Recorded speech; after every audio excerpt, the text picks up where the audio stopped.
உன்னுடைய தாய் மனது நொந்தால் அந்த தாய் மன நிம்மதி அடையும் வரை நீ சொர்க்கம் செல்ல முடியாது.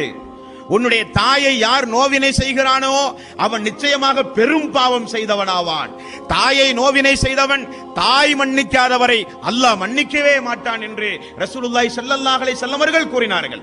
அப்பன் சாலிகான பிள்ளைகள் பெற்றோர்களுக்கு செய்ய வேண்டிய துஆவையும் அல்லாஹ் 17வது அத்தியாயத்தின் 24வது வசனத்தில் கற்றுத் தருகிறான். வஹஃபில் லஹுமா ஜனாஹத் துல்லி மினர் ரஹ்மதி வக்குல் ரப்பிர்ஹமுஹுமா கமா ரப்பயானி ஸகீரா.